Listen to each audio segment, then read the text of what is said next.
Hey guys, today we're going to talk a bit about how to run your DNA extraction lab. So we're going to start out talking about some of the materials that you need.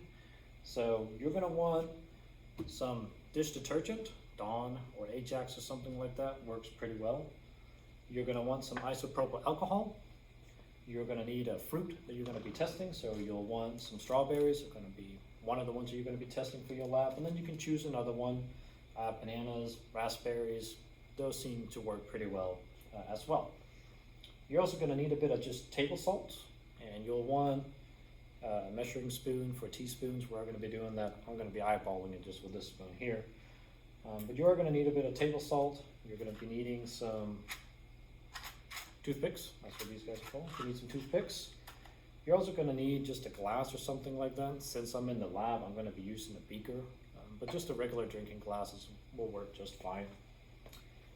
We have to do a bit of filtration for this lab, so you're going to want something to filter with. Regular paper towels work just fine for this process. If you have some coffee filters, these seem to work pretty well as well. Either way, you're going to be fine with either paper towels or coffee filters. You're also going to need a small jar or something like that, some sort of glass that you can see through for your pictures. I'm just going to be using a little beaker since again I'm in the lab. But again, just a little jar or something like that we can actually put our extract in and then start getting some DNA out of it. To facilitate this process in the lab setting, I'm also going to be putting these in tubes, or I'm going to be putting our extract in a tube just to make things go a little bit quicker. Makes it a little bit easier for me to show you guys the results as well. You're also going to be needing just a little bag, a little Ziploc bag. It's going to help you sort of mash up your different items. So let's go ahead and let's talk a little bit about some of the things you want to do first. So there's a couple preparatory things that you're going to do before you actually start the lab. First thing first, make sure that your isopropyl alcohol is in the freezer. Basically, the colder your isopropyl alcohol is, the better this experiment is going to run. So I already have some in the freezer. It's nice and cold already, but we can't put alcohol in the freezer because it has a lower freezing temperature than water does. Because of that, it's not going to become a solid block in there. So go ahead, toss your isopropyl alcohol in there real fast, and then we'll get on to the next step. Next thing is going to be to make up our detergent solution. So again, you want to do this before you really get into the whole big process here. So you're going to follow along with the procedures in your handout.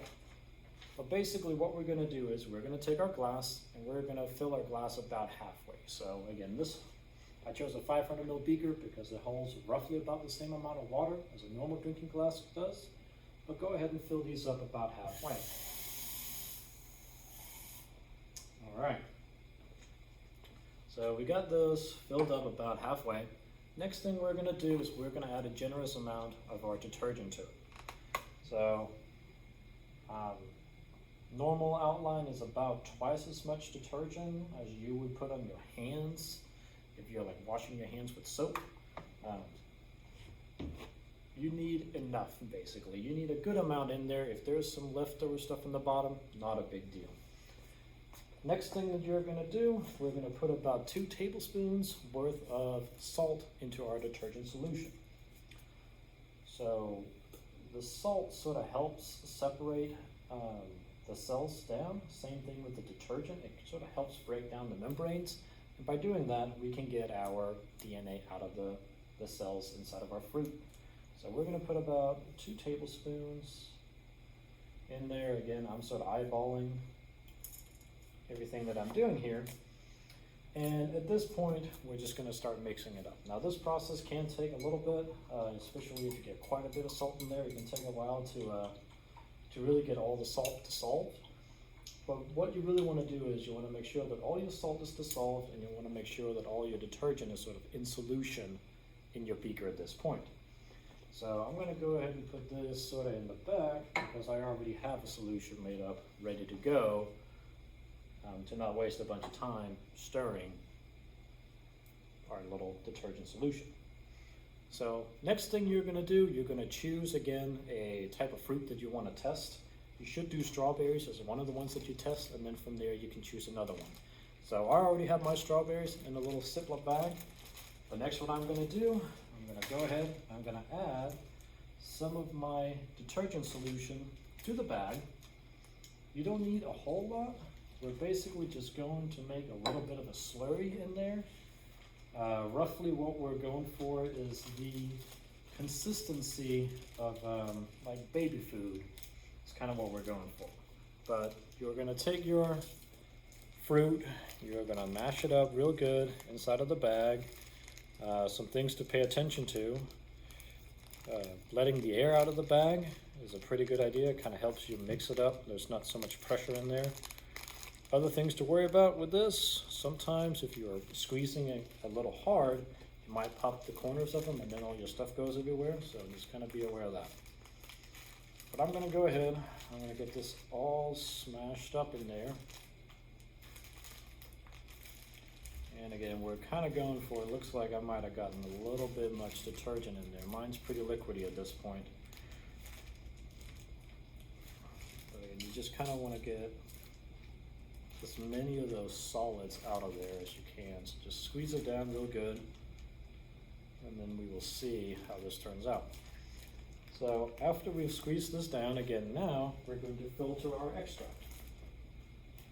So I'm just going to use a little coffee filter to do that. Just put it inside my beaker here, and I like to put a bit of paper towel down underneath it. This tends to get a little bit messy sometimes, but it's kind of up to you how you want to do that. Have a little bit of paper towel ready here.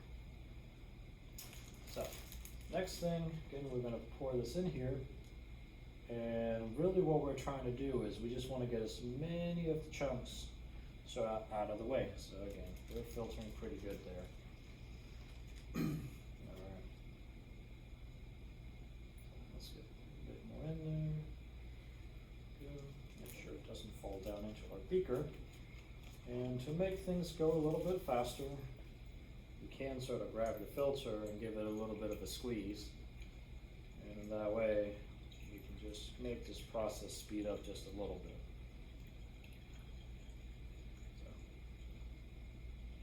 I'll get our stuff. So we'll go over here for now. We will put another filter in there. Maybe dry off my fingers real fast. There we go.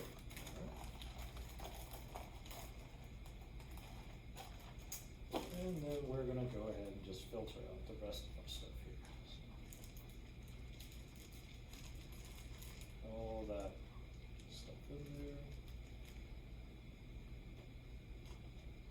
Make sure I don't lose my filter. Alright, there we go. Squeeze it out real fast. Like I said, can make a little bit of a mess. Maybe you guys are a little bit more dexterous than I am, and it won't be so bad. Alright, so you're going to end up getting, again, depending on how wet your sample is, and depending on how much sample you put in there or how much of your fruit you end up putting in there, you can get different amounts of volumes inside of your beaker. But at this point, we're almost ready to actually start getting the DNA out. So we got, a decent amount, about 100 mils or so, 75-ish, somewhere around there. We got a good amount in there though. So again, to sort of make this go a little bit faster in the lab setting, what I'm going to do is I'm going to put it inside of a tube. You guys don't have to do the tube part. You guys are just going to do this next step inside of your mason jar, whatever jar it is that you're using. So I'm going to go ahead and pour some of this in there.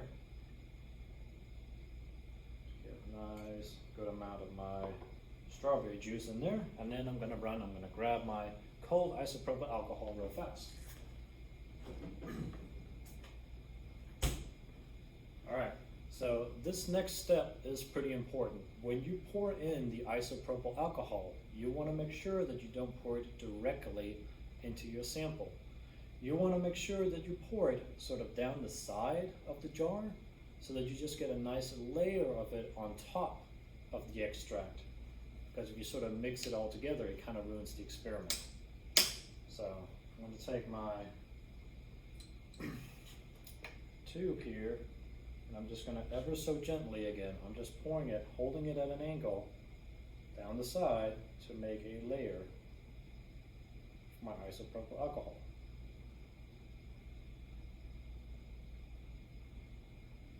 Alright, so I made a nice big layer there. Basically, what we're looking at now is that you should start seeing some bubbles in the isopropyl alcohol. And along the way with the bubbles, you should see a bunch of stringy stuff. So all of that stringy stuff in there is going to be the DNA. And again, it looks like it's falling down a bit. Maybe if I clear out the tube, it's kind of cold. But you can definitely see all the DNA in there and how it's been extracted from our strawberries. So next up, what you would do is you would simply repeat this process again with another fruit. I've done bananas before. They seem to work out pretty well. I have a couple examples over here.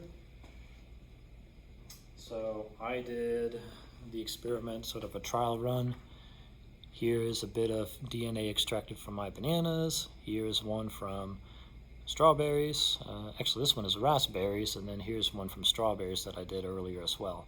So you can do a couple different types of fruits with this. The last thing that you guys are going to do that I probably won't be able to do since I did this in a tube is that you want to make sure that you take your toothpicks and actually extract the DNA itself. So I can give this a shot real fast. I don't know how well this is going to work again in our beaker here. If we make a little layer real fast. There we go. We can see if we can get some of it to get extracted from there. So it's a little hard to see in the beaker as well, but you can see that there is some of that stringy stuff in there. And basically what we would want to try and do then is we want to try and grab that stringy stuff with toothpicks. So you can sort of grab it, and I'm doing this kind of quickly so it's not really sticking super well, but I'll show you guys. You can kind of see how I'm able to actually pull the DNA up and out of the solution. So if you give it a bit more time, you might be able to get it kind of sticky, kind of like that, and then it just kind of sits on your toothpicks. So make sure that in your lab, when you go through and do this, give it a little bit of time to actually pull a lot of the DNA out, and then after that, go ahead and extract it with your toothpick, and then compare the different types of fruits that you tested to see which one has the most DNA. And of course, if you have any questions, feel free to email me through Whiteboard.